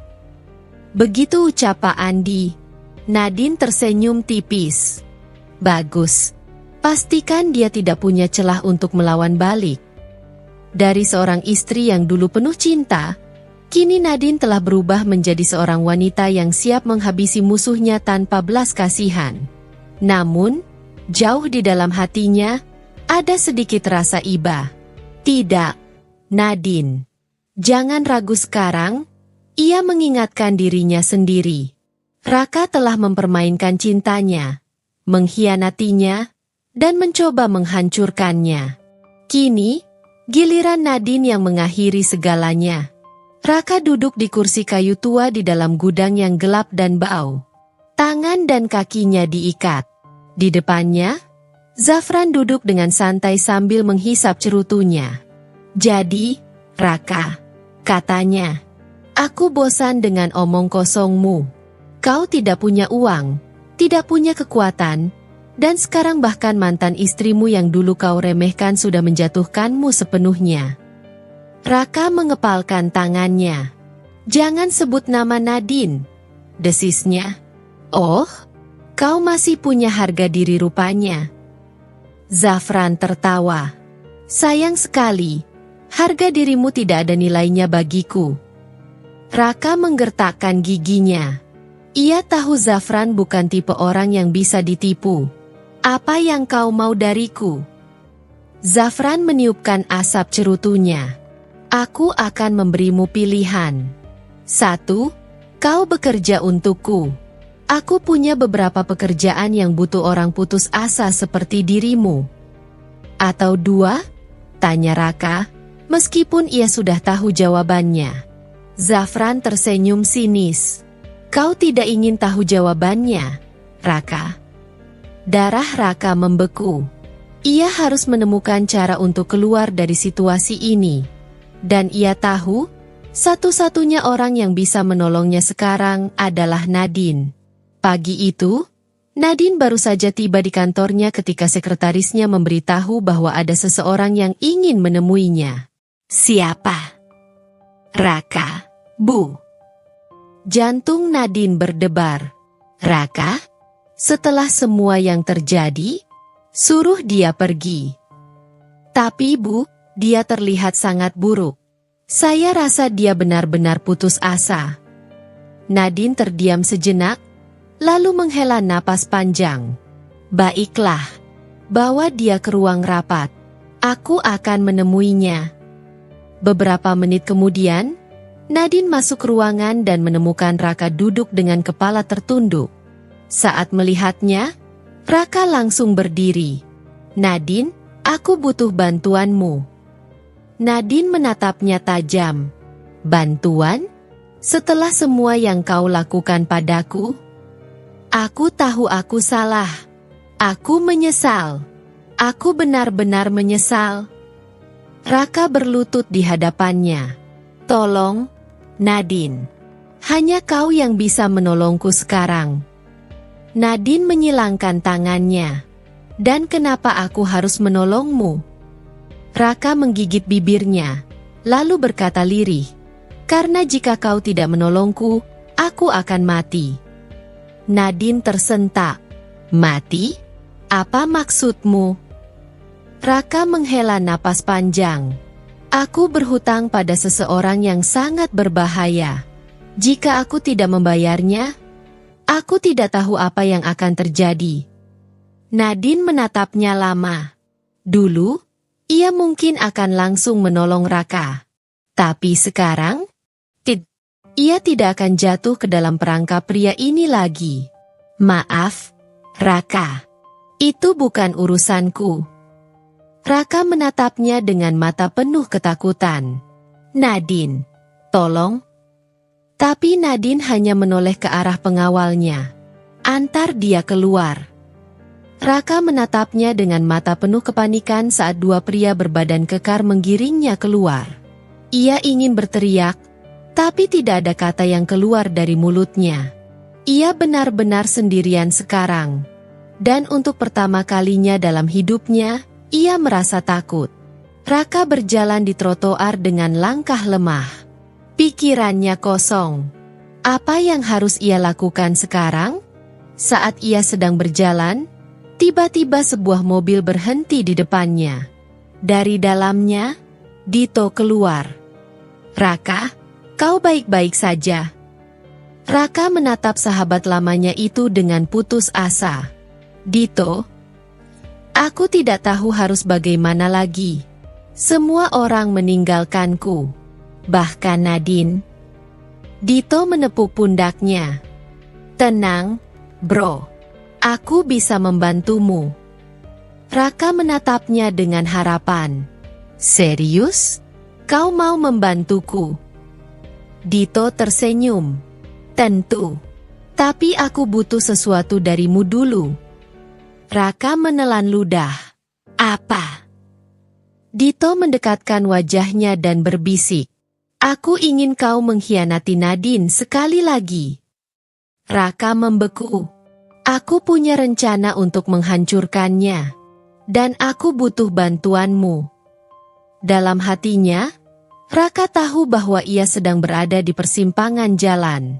Jika ia menerima tawaran ini, ia mungkin bisa menyelamatkan dirinya. Tapi jika ia menolak, mungkin ini benar-benar akhir dari segalanya. Raka menatap Dito dengan perasaan campur aduk. Kata-kata pria itu masih terngiang di kepalanya. Aku ingin kau mengkhianati Nadine sekali lagi. Raka mengatupkan rahangnya. Bagaimana bisa Dito meminta hal seperti itu? Kau serius, Dit? Tanyanya. Suaranya nyaris berbisik. Dito tersenyum tipis. Ekspresi di wajahnya tenang namun penuh perhitungan. Serius sekali, Raka. Kau harus memilih. Ikut denganku dan kita hancurkan Nadine. Atau kau bisa terus merana sendirian sampai akhirnya Reza menemukanmu dan membunuhmu. Darah Raka membeku. Ia tahu Dito tidak bercanda. Kenapa kau ingin menghancurkan Nadine? Tanya Raka akhirnya. Dito menghela napas panjang sebelum bersandar ke mobilnya. Aku punya urusan lama dengannya. Dia merampas sesuatu dariku, dan aku ingin mengambilnya kembali. Apa itu? Dito menatapnya lama, lalu menyeringai. Kau tidak perlu tahu. Yang jelas, aku butuh seseorang di dalam untuk menjalankan rencana ini. Dan kau adalah orang yang paling tepat. Raka mengepalkan tangannya. Jika ini beberapa bulan lalu, mungkin ia akan langsung menerima tawaran itu tanpa berpikir panjang. Tapi sekarang, ia tidak yakin. Nadine telah menghancurkannya. Itu benar. Tapi ia juga menyadari betapa ia telah menyakiti wanita itu lebih dulu. Kalau aku menolak. Raka mencoba mengetes air. Dito tertawa kecil. Kalau kau menolak ya, kau bebas. Tapi jangan berharap bisa bertahan lebih lama dari seminggu. Aku dengar Reza semakin tidak sabar mencarimu. Ancaman itu mengikat Raka seperti tali di lehernya. Ia tahu, ia tidak punya pilihan. Akhirnya, dengan suara nyaris tak terdengar, ia berkata, "Baik, aku akan melakukannya." Dito tersenyum puas. Itu baru teman lama. Dito membawa Raka ke sebuah apartemen rahasia di pinggiran kota. Tempat itu tampak mewah namun terasa suram. Di dalam, ada beberapa pria yang tampaknya adalah anak buah Dito. Mereka semua menatap Raka dengan tatapan penuh selidik. Raka sudah setuju, kata Dito tanpa basa-basi. Seorang pria berkacamata maju dan meletakkan beberapa dokumen di atas meja. Ini data tentang perusahaan Nadine. Kita butuh seseorang di dalam untuk mencuri file keuangan dan informasi penting lainnya. Raka menatap dokumen-dokumen itu dengan perasaan berat. Aku sudah tidak bekerja di sana lagi, katanya. Bagaimana caranya aku bisa mendapatkan semua ini? Dito menyeringai. Jangan khawatir. Aku sudah punya rencana. Raka menelan ludah. Ia tahu bahwa ia baru saja masuk ke dalam permainan yang jauh lebih berbahaya dari sebelumnya. Keesokan harinya, Raka mengenakan setelan terbaiknya dan berjalan menuju kantor Nadine. Ia sudah lama tidak menginjakan kaki di sana, dan perasaan tidak nyaman menyergapnya. Saat ia masuk, beberapa karyawan yang mengenalnya menatapnya dengan kaget dan berbisik-bisik. Seorang satpam mendekatinya. Maaf, Pak Raka. Anda tidak diizinkan masuk tanpa izin. Raka menghela napas dan berkata dengan suara rendah, "Aku ingin bertemu dengan Nadine. Ini urusan penting." Satpam itu tampak ragu, tetapi akhirnya menghubungi resepsionis. Setelah beberapa menit, Sekretaris Nadine datang dan mengantarnya ke ruang rapat. Di dalam, Nadine sudah menunggunya dengan ekspresi dingin. "Apa lagi yang kau inginkan, Raka?" tanyanya tanpa basa-basi. Raka menatapnya, mencoba menenangkan pikirannya. "Aku ingin meminta kesempatan kedua," katanya akhirnya. Nadine mengangkat alisnya. "Kesempatan kedua? Setelah semua yang kau lakukan?" "Aku tahu aku telah berbuat salah," kata Raka. Suaranya terdengar tulus. "Aku kehilangan segalanya. Aku hanya ingin bekerja kembali, membangun hidupku dari awal." Nadine menatapnya lama. Ada kilatan emosi di matanya, tetapi ia segera menyembunyikannya. "Kenapa aku harus mempercayaimu?" Raka menghela napas, berpura-pura pasrah. "Karena aku tidak punya pilihan lain. Kau tahu aku bukan siapa-siapa sekarang. Kalau kau tidak menerimaku kembali, aku benar-benar selesai." Nadine masih menatapnya curiga. Tetapi akhirnya, ia berkata, "Aku akan mempertimbangkannya. Tapi jangan berharap terlalu banyak." Raka mengangguk pelan, menahan rasa bersalah yang mulai menggerogoti dirinya. Malam itu, Raka duduk di apartemen kecil yang disediakan oleh Dito. Ia menatap dokumen-dokumen yang diberikan kepadanya. Semua itu berisi informasi yang harus ia curi dari perusahaan Nadine. Tangannya gemetar. Dulu, ia tidak akan ragu melakukan hal seperti ini. Tetapi sekarang, ia mengingat wajah Nadine tadi siang. Meski dingin, ia bisa melihat ada luka yang belum sepenuhnya sembuh di mata wanita itu. Ia menggenggam kepalanya. "Aku bajingan macam apa?" gumamnya. Tapi ia tidak punya pilihan. Ia harus melakukannya, atau ia akan mati. Beberapa hari kemudian, Nadine akhirnya mengizinkan Raka kembali bekerja. Dengan pengawasan ketat, tentu saja. Raka tahu ini adalah kesempatannya. Suatu malam, saat sebagian besar karyawan sudah pulang, ia masuk ruang arsip dan mulai mencari file yang diinginkan Dito. Tangannya gemetar saat mengambil USB dan mulai menyalin data ke dalamnya. "Maaf, Nadine," bisiknya. Namun, sebelum ia sempat menyelesaikannya, suara familiar terdengar dari belakang. "Aku tahu kau akan melakukan ini." Raka berbalik dengan panik dan menemukan Nadine berdiri di ambang pintu dengan ekspresi dingin. "Nadine, aku bisa jelaskan." Nadine berjalan masuk, menatapnya dengan penuh kekecewaan. "Aku benar-benar ingin percaya padamu kali ini, Raka. Tapi kau memang tidak bisa berubah, ya?" Raka membuka mulutnya, tetapi tidak ada kata yang keluar. "Kau tidak pernah benar-benar menyesal, kan?" Suara Nadine terdengar datar, tetapi ada kemarahan yang tersembunyi di baliknya. "Bukan begitu, aku hanya..." "Cukup," potong Nadine.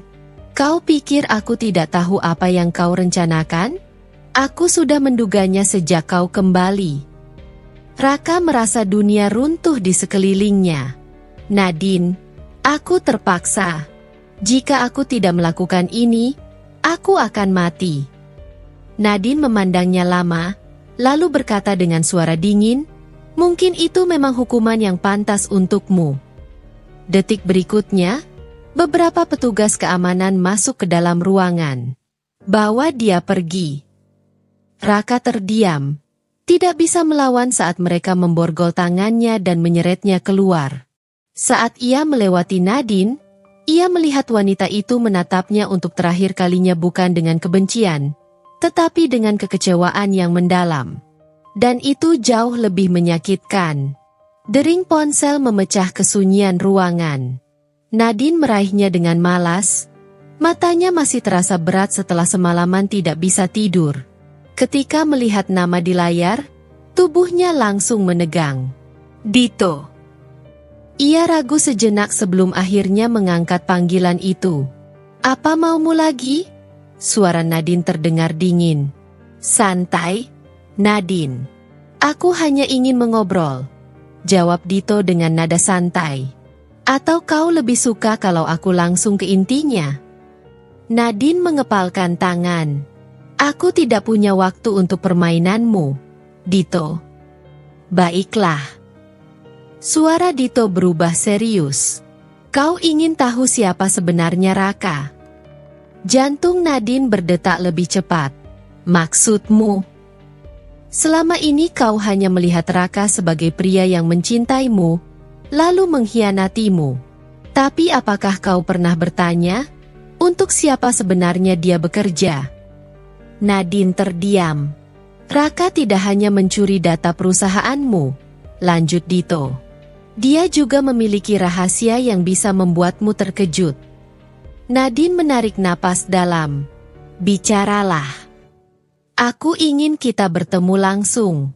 Aku akan tunjukkan sesuatu yang akan mengubah cara pandangmu tentang Raka.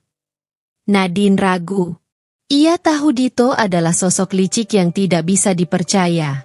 Tapi di sisi lain, ia juga ingin tahu kebenaran. Baiklah. Di mana kita bertemu? Dito tertawa kecil.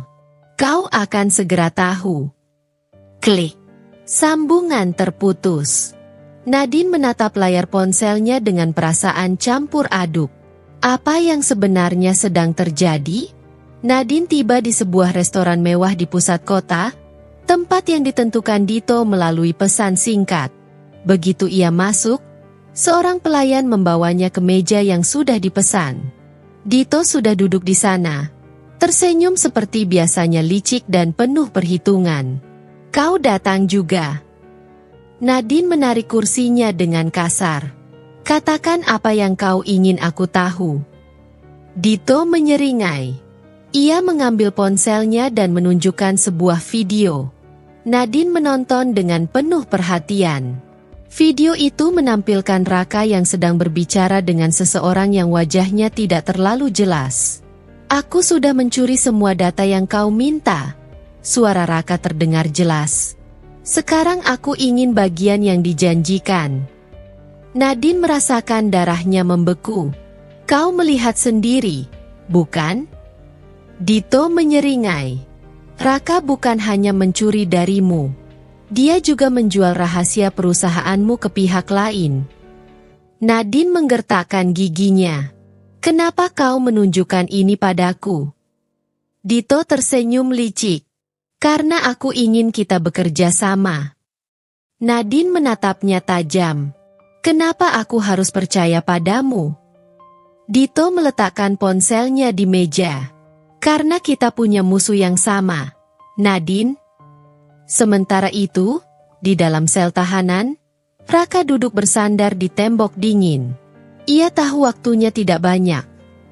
Ia menoleh saat pintu sel terbuka dan seorang pria masuk pengacaranya. Kita punya masalah, Raka, kata pengacara itu. Dito sudah mulai bergerak. Dia mungkin akan menyeret namamu lebih dalam. Raka menghela napas panjang. Ia sudah memperkirakan ini. Lalu apa yang bisa kita lakukan? Satu-satunya cara adalah mendapatkan seseorang yang bisa membantumu keluar dari sini. Raka terdiam. Hanya ada satu orang yang bisa melakukannya. Nadine. Tapi setelah semua yang ia lakukan, apakah Nadine masih mau membantunya? Keesokan harinya, Nadine duduk di dalam mobilnya, menatap gedung pengadilan dari kejauhan. Ia tahu Raka akan segera diadili. Apa aku benar-benar harus membantunya? Gumamnya pada diri sendiri. Pikirannya kembali pada semua luka yang ditorehkan Raka. Pengkhianatannya, kebohongannya, dan bagaimana ia hampir menghancurkan segalanya. Tapi di sisi lain, ada sesuatu dalam dirinya yang masih belum bisa benar-benar membenci Raka. Dering ponsel kembali membuatnya tersadar. Kali ini, itu dari Reza, rekan kerja sekaligus sahabat Nadine yang selalu berada di sisinya. Kau tidak harus melakukan ini, Nadine. Suara Reza terdengar di ujung sana. Raka pantas mendapatkan hukumannya. Nadine menghela napas. Aku tahu. Tapi aku juga tidak bisa membiarkan dia dihancurkan oleh Dito. Reza terdiam sejenak sebelum akhirnya berkata, "Keputusan ada di tanganmu. Aku hanya tidak ingin kau terluka lagi." Klik. Sambungan terputus. Nadine menatap gedung pengadilan sekali lagi. Dan akhirnya, ia mengambil keputusan. Ia keluar dari mobil, berjalan tegap ke arah gedung itu. Tidak peduli apapun risikonya, ia harus melakukannya. Suasana ruang sidang dipenuhi bisikan dan tatapan penuh rasa ingin tahu. Raka duduk di kursi terdakwa, wajahnya tegang. Di seberangnya, Nadine duduk sebagai saksi utama. Hakim memasuki ruangan dan sidang pun dimulai. Jaksa berdiri, menatap Raka dengan tajam. Terdakwa Raka Putra didakwa atas tuduhan pencurian data perusahaan dan bekerja sama dengan pihak ilegal untuk sabotase. Bagaimana pembelaanmu? Raka menelan ludah. Aku memang mencuri data itu, tapi aku tidak berniat menyabotase perusahaan. Jaksa tersenyum sinis. Bukankah itu sama saja? Kau menjual data rahasia kepada pihak luar. Raka diam. Ia tahu sulit membantah bukti yang ada. Namun tiba-tiba, Nadine berdiri. Yang mulia, aku ingin memberikan pernyataan. Semua orang menoleh ke arahnya. Hakim mengangguk. Silakan. Nadine menarik napas dalam, lalu berkata, "Aku percaya bahwa ada pihak lain yang lebih berbahaya dalam kasus ini. Raka mungkin bersalah, tapi dia bukan satu-satunya pelaku." Raka menatapnya dengan mata penuh keterkejutan. Nadine baru saja memberinya kesempatan untuk selamat. Jaksa mengernyit. "Apa maksud Anda, Saudari Nadine?" Nadine menatap hakim dengan mantap. "Aku memiliki bukti bahwa Dito adalah dalang sebenarnya di balik semua ini." Ruangan langsung riuh. Jaksa menoleh ke hakim, lalu berkata, "Kami ingin melihat bukti itu." Nadine mengeluarkan flash drive dari sakunya dan menyerahkannya kepada petugas. "Ini rekaman percakapan Dito dan beberapa orang lainnya. Jika Anda melihatnya, Anda akan tahu siapa yang sebenarnya bermain di balik layar." Hakim menerima flash drive itu dan memerintahkan untuk memutarnya. Ketika rekaman mulai diputar, semua orang di ruangan itu terdiam. Dan disitulah segalanya mulai berubah. Ruangan sidang seketika menjadi riuh setelah rekaman yang Nadine serahkan mulai diputar. Di layar, suara Dito terdengar jelas, berbicara dengan seseorang yang wajahnya sengaja tidak ditampilkan. "Aku sudah mengatur semuanya. Raka hanya boneka. Dia tidak tahu kalau aku sebenarnya mengincar perusahaan Nadine sepenuhnya. Dan data yang dia curi akan kita jual ke investor asing. Setelah itu, kita pastikan Raka terseret dalam semua ini, sementara kita bebas." Begitu rekaman itu selesai, jaksa terlihat terpaku, hakim menyipitkan matanya, dan para hadirin mulai berbisik. Sementara itu, Raka menatap Nadine dengan sorot mata yang sulit diartikan, antara terkejut, lega, dan bersalah. Jaksa akhirnya berdiri. "Yang mulia, dengan adanya bukti baru ini, kami meminta agar kasus ini ditinjau kembali dan Dito diperiksa sebagai tersangka utama." Hakim mengetukkan palunya, pengadilan akan menindaklanjuti bukti ini. Sementara itu, terdakwa Raka Putra akan tetap dalam tahanan sampai penyelidikan lebih lanjut dilakukan. Suara palu itu menggema, mengakhiri persidangan hari itu. Saat Nadine berbalik untuk keluar, suara Raka menghentikannya. "Nadine, tunggu." Ia menoleh, tatapannya dingin. "Apa lagi?" Raka menelan ludah, terlihat ingin mengatakan banyak hal, tapi akhirnya hanya berbisik, "Terima kasih." Nadine hanya mengangguk sebelum pergi. Di belakangnya, Raka hanya bisa menatap punggung wanita yang pernah ia cintai, dan yang kini mungkin tidak akan pernah bisa memaafkannya. Keesokan harinya, Berita tentang skandal ini tersebar di mana-mana. CEO muda hampir dijebak. Dalang dibalik konspirasi bisnis terungkap. Raka Putra atau Dito? Siapa pemain sebenarnya? Namun, satu masalah besar muncul. Dito menghilang.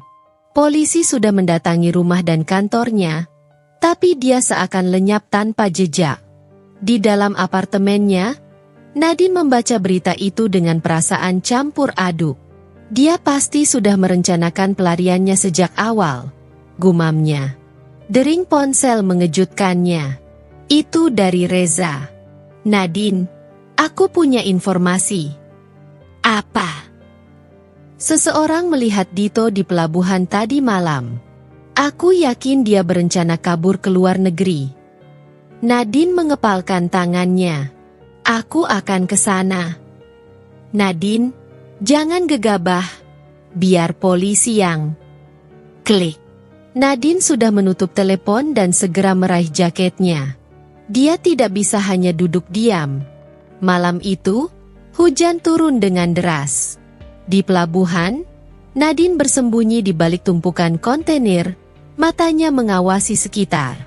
Di kejauhan, ia melihat seorang pria berpakaian serba hitam, dengan koper besar di sampingnya. Dito. Dia sedang berbicara dengan seseorang, mungkin calo yang akan membantunya kabur. Nadine meraih ponselnya, bersiap menelepon polisi. Namun saat itulah Dito menoleh. Tatapan mereka bertemu. Mata Dito menyipit. Nadine. Ketahuan. Dito langsung berlari ke arah lain. Koper besar itu ia tinggalkan. Tanpa berpikir panjang, Nadine mengejarnya. Dito, berhenti. Dito semakin mempercepat langkahnya, melewati jalanan sempit di antara kontainer. Tapi Nadine tidak mau kalah. Begitu melihat kesempatan, ia meraih sebuah batang besi di dekatnya dan melemparkannya ke kaki Dito. Brak! Dito tersandung dan jatuh keras ke tanah. Nadine segera mendekat, menghunuskan tatapan penuh amarah. Sudah cukup, Dito. Kau tidak akan bisa lari lagi. Dito menyeringai meskipun wajahnya berlumuran lumpur. Kau pikir aku akan membiarkanmu menang begitu saja? Tiba-tiba, ia merogoh saku jaketnya mengeluarkan pisau, mengarahkan ke Nadine. Nadine mundur selangkah, bersiap siaga. Namun sebelum Dito bisa melakukan apapun, jatuhkan tanganmu. Suara itu bergema di pelabuhan. Beberapa polisi muncul dari sudut jalan, senjata mereka terarah ke Dito. Dito membeku, lalu perlahan mengangkat tangannya. Salah satu polisi segera memborgolnya. Kau sudah cukup membuat kekacauan, Tuan Dito. Nadine menghela napas panjang. Akhirnya, semuanya selesai. Atau, mungkin belum? Beberapa hari kemudian, Nadine duduk di kantor kejaksaan. Kami sudah memastikan bahwa Raka memang hanya pion dalam permainan ini, kata salah satu jaksa. Dia akan dibebaskan dengan syarat harus menjalani pengawasan hukum selama beberapa waktu. Nadine mengangguk. Setelah semua ini, ia tidak tahu bagaimana harus menghadapi Raka lagi. Saat ia keluar dari kantor itu, ia melihat seseorang berdiri di seberang jalan. Raka. Mereka saling menatap dalam diam. Akhirnya, Raka yang berbicara duluan. Aku tahu aku tidak pantas meminta maaf, tapi aku tetap ingin mengatakannya. Nadine tersenyum kecil. Kau benar. Tidak ada maaf yang bisa mengubah apa yang terjadi. Raka menunduk. Tapi, lanjut Nadine, aku juga tahu bahwa dendam hanya akan membuang-buang waktuku. Aku tidak akan pernah bisa mempercayaimu lagi, Raka. Tapi aku juga tidak ingin menghabiskan hidupku dengan membencimu. Raka mengangkat kepalanya, ada kesedihan di matanya. Jadi, ini selamat tinggal. Nadine mengangguk. Ini adalah akhir dari semua ini. Ia kemudian berbalik dan pergi, tanpa menoleh lagi. Karena untuk pertama kalinya, ia benar-benar merasa bebas. Nadine membuka matanya perlahan. Cahaya matahari menembus jendela apartemennya, menyinari ruangan yang terasa lebih luas dan kosong dari biasanya. Sudah hampir seminggu sejak persidangan terakhir. Dito sudah resmi ditetapkan sebagai dalang dari konspirasi bisnis yang nyaris menghancurkan segalanya. Raka, meskipun terbebas dari tuduhan besar, tetap harus menjalani pengawasan hukum. Dan Nadine, untuk pertama kalinya dalam waktu yang lama, dia merasa bebas. Tidak ada lagi pengkhianatan, kebohongan, atau permainan kotor yang harus dia hadapi setiap hari. Namun, meski begitu, ada sesuatu yang tetap terasa berat. Sebuah perasaan kosong. Apa ini? Gumamnya, menatap langit-langit. Dia seharusnya bahagia, kan? Tapi mengapa ada bagian dalam dirinya yang masih terasa seperti ada sesuatu yang belum selesai? Sore itu, Nadine pergi ke kantor lama yang pernah ia jalankan bersama Raka.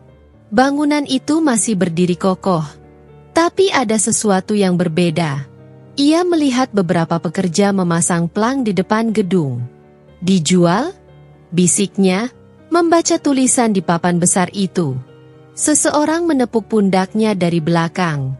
Nadine? Ia menoleh. Ternyata Reza. Kau tahu soal ini? Tanya Nadine. Reza mengangguk. Setelah kasus Raka dan Dito, Dewan Direksi memutuskan untuk menjual aset perusahaan. Mereka ingin memulai dari awal dengan manajemen baru. Nadine mendesah pelan. Aku tidak menyangka semuanya akan berakhir seperti ini, katanya. Aku juga, jawab Reza. Tapi mungkin ini yang terbaik. Perusahaan itu menyimpan terlalu banyak kenangan buruk untukmu, bukan? Nadine terdiam sejenak. Benarkah? Apa semua yang terjadi di sini hanya membawa luka? Atau justru sebaliknya? Tempat ini adalah saksi bagaimana ia bertahan, bagaimana ia berkembang? Ia menatap bangunan itu sekali lagi, lalu tersenyum kecil. Aku rasa, sudah waktunya untuk benar-benar melepaskan, katanya akhirnya. Reza menatapnya dengan kagum. Aku bangga padamu, Nadine. Malam itu, saat Nadine sedang menikmati secangkir teh di balkon apartemennya, ponselnya bergetar. Nomor tidak dikenal. Ia mengangkatnya. Halo. Nadine. Jantungnya hampir berhenti. Suara itu. Suara yang sudah ia kenal bertahun-tahun. Raka. Aku ingin bertemu denganmu, katanya pelan. Nadine menghela napas panjang. Raka, aku pikir kita sudah selesai. Aku hanya ingin berbicara. Satu kali saja. Setelah itu, aku tidak akan mengganggumu lagi. Nadine diam beberapa saat. Haruskah ia bertemu dengannya? Bagaimanapun juga, ini mungkin kesempatan terakhir untuk mengakhiri semuanya dengan baik. Akhirnya, ia menjawab, baiklah. Besok di kafe tempat biasa. Keesokan harinya, Nadine tiba lebih dulu di kafe kecil tempat mereka sering menghabiskan waktu dulu. Tak lama, Raka datang. Dia tampak berbeda. Lebih kurus, lebih lelah, tapi juga lebih tenang. Ia duduk di hadapan Nadine. Terima kasih sudah mau bertemu, katanya. Nadine hanya mengangguk. Sejenak, mereka hanya duduk dalam diam. Akhirnya, Raka mulai berbicara. Aku tidak bisa mengubah masa lalu, Nadine. Aku tidak bisa membatalkan semua kesalahan yang sudah aku buat. Aku hanya ingin kau tahu bahwa aku menyesal. Nadine menatapnya dengan tenang. Aku tahu, katanya. Tapi penyesalan tidak akan mengubah apapun, Raka. Raka mengangguk. Aku tidak meminta kesempatan kedua. Aku hanya ingin kau tahu bahwa aku benar-benar tulus. Nadine menarik napas dalam. Aku sudah memaafkanmu, Raka. Mata Raka sedikit melebar. Tapi itu bukan berarti aku bisa melupakan semuanya, lanjut Nadine. Aku sudah memilih jalanku sendiri. Dan aku ingin melangkah tanpa bayang-bayang masa lalu. Raka tersenyum kecil, meskipun ada kesedihan di matanya. Aku mengerti. Mereka duduk di sana sedikit lebih lama. Sebelum akhirnya Raka berdiri. Aku harap kau menemukan kebahagiaanmu, Nadine. Kau juga, Raka. Ia berbalik dan pergi. Dan kali ini, Nadine tidak merasa ada sesuatu yang menggantung di hatinya. Semua sudah selesai. 2 bulan kemudian, Nadine berdiri di depan sebuah gedung baru. Namanya terpampang besar di papan nama. Nadine Nako. Sebuah perusahaan yang ia bangun sendiri, tanpa bayang-bayang siapapun. Reza berdiri di sampingnya, tersenyum. Jadi, bagaimana rasanya memulai dari awal? Nadine menghela napas, lalu tersenyum. Menakutkan, tapi juga membebaskan. Kau siap? Nadine menatap pintu masuk gedung itu, lalu mengangguk dengan mantap. Aku selalu siap. Dan dengan langkah percaya diri, ia melangkah ke dalam, menuju babak baru dalam hidupnya. Nadine menatap ruangan kantornya yang masih berbau furnitur baru. Dinding kaca besar di belakang mejanya memperlihatkan pemandangan kota yang sibuk, seakan mencerminkan perjalanannya yang penuh lika-liku. Sudah hampir 3 bulan sejak ia mendirikan Nadine Eco, sebuah perusahaan yang ia bangun dari nol, dengan nilai-nilai yang ia yakini, tanpa bayang-bayang Raka. Tanpa tipu daya Dito. Hanya dirinya sendiri dan impian yang kini menjadi kenyataan. Namun, membangun bisnis dari awal bukanlah hal yang mudah. Hari ini saja, ia sudah menghadiri 2 rapat dengan calon investor dan 1 presentasi untuk klien besar. Baru saja ia hendak mengambil napas, pintu kantornya diketuk. Masuk. Reza muncul dengan tumpukan berkas di tangannya. Nadine, ini draft kontrak dari investor yang kita bahas tadi pagi. Mereka setuju dengan kesepakatan kita, tapi mereka meminta revisi di bagian timeline proyek. Nadine menghela napas dan mengambil dokumen itu. Kita lihat dulu apakah revisinya masuk akal. Reza menatapnya dengan senyum kecil. Kau sadar, kan? Dulu kau mungkin tidak akan bisa menangani semua ini sendiri. Tapi lihat dirimu sekarang. Nadine terkekeh. Dulu aku terlalu sibuk berusaha menyenangkan orang lain. Sekarang aku hanya ingin fokus pada apa yang aku inginkan. Reza mengangguk setuju. Dan itu adalah keputusan terbaik yang pernah kau buat. Nadine menatap dokumen di tangannya, lalu menghela napas dalam. Ia masih berjuang. Tapi kali ini, perjuangan ini adalah miliknya sendiri. Malam itu, setelah seharian bekerja, Nadine memutuskan untuk makan malam di sebuah restoran kecil di sudut kota. Ia sedang menikmati makanannya ketika seorang pelayan menghampirinya dengan wajah sedikit ragu. Maaf, Ibu Nadine, ada seseorang yang ingin bertemu dengan Anda. Nadine mengangkat alis. Siapa? Pelayan itu tampak sedikit canggung. Tuan Raka, Bu. Jantung Nadine sedikit berdegup lebih kencang. Sudah berbulan-bulan sejak pertemuan terakhir mereka di kafe. Ia pikir semuanya sudah selesai. Namun, dengan tenang, ia mengangguk. Baiklah, suruh dia masuk. Tak lama, Raka muncul dengan jas hitamnya yang rapi. Wajahnya lebih bersih dan segar dibanding terakhir kali mereka bertemu. Namun, ada sesuatu di matanya yang berbeda. Ia tampak lebih ringan. Boleh aku duduk? Tanyanya. Nadine mengangguk, tetap menjaga ekspresinya netral. Apa yang membawamu ke sini? Raka tersenyum kecil. Aku hanya ingin berbicara.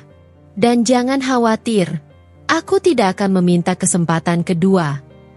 Nadine menaikkan alisnya. Lalu, Raka menarik napas panjang. Aku baru saja menyelesaikan urusanku dengan pihak berwenang. Aku akan pindah ke luar negeri, memulai kembali hidupku dari awal. Nadine terdiam sejenak. Ia tidak tahu apa yang harus ia rasakan tentang hal ini. Tapi mungkin, ini memang yang terbaik. Aku senang mendengar itu, katanya akhirnya. Mungkin kita berdua memang butuh awal yang baru. Raka tersenyum, lalu mengeluarkan sesuatu dari sakunya. Sebuah amplop. Apa ini?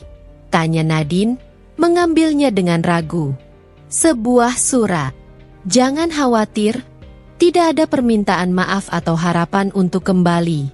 Hanya beberapa kata yang ingin kutinggalkan sebelum aku pergi. Nadine menatap amplop itu sejenak, lalu memasukkannya ke dalam tasnya. Aku akan membacanya nanti. Raka mengangguk. Terima kasih, Nadine, untuk semuanya. Ia lalu berdiri, memberi Nadine satu senyuman terakhir, sebelum berbalik dan pergi. Kali ini, Nadine tahu bahwa ia benar-benar telah melepaskan segalanya. Malam itu, saat Nadine duduk di balkon apartemennya, ia membuka amplop yang diberikan Raka. Di dalamnya hanya ada selembar kertas dengan tulisan tangan yang rapi. Nadine, aku pernah menjadi bagian dari hidupmu, dan kau pernah menjadi bagian dari hidupku. Aku menyakitimu, dan aku menyesalinya. Tapi aku juga bersyukur pernah mengenalmu, karena kau mengajarkanku banyak hal tentang cinta, kepercayaan, dan kehilangan. Aku tidak akan meminta maaf lagi. Aku hanya ingin kau tahu bahwa aku berharap kau akan menemukan kebahagiaanmu. Tanpa aku, tanpa siapapun yang menyakitimu. Kau pantas mendapatkan itu. Selamat tinggal, Nadine. Dan terima kasih. Nadine menutup matanya, menghela napas panjang. Tidak ada air mata. Tidak ada kesedihan yang menyakitkan. Hanya ada kelegaan. Ia melipat surat itu dengan hati-hati, menyimpannya di dalam laci. Lalu, dengan senyum kecil di wajahnya, ia menatap langit malam yang terbentang luas di atasnya. Akhirnya, aku benar-benar bebas. Dan untuk pertama kalinya dalam hidupnya, Nadine merasa siap untuk benar-benar melangkah maju tanpa bayang-bayang siapapun. Nadine berdiri di depan jendela kantornya yang luas, menatap keluar dengan perasaan yang sulit digambarkan. Sudah setahun berlalu sejak perpisahannya dengan Raka. Setahun sejak ia benar-benar melepaskan semua masa lalu yang dulu menjeratnya dalam lingkaran kebohongan dan pengkhianatan.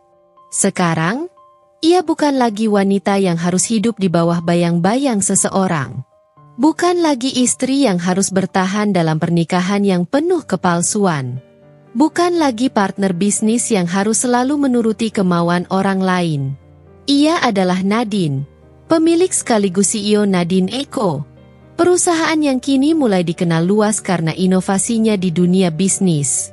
Dan untuk pertama kalinya dalam hidupnya, ia merasa cukup. Namun, di balik semua kesuksesan ini, ada sesuatu yang masih ia cari. Apakah aku sudah benar-benar bahagia?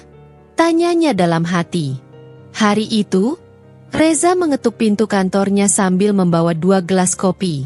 Kau kelihatan butuh ini, katanya, meletakkan 1 gelas di meja Nadine. Nadine tersenyum kecil.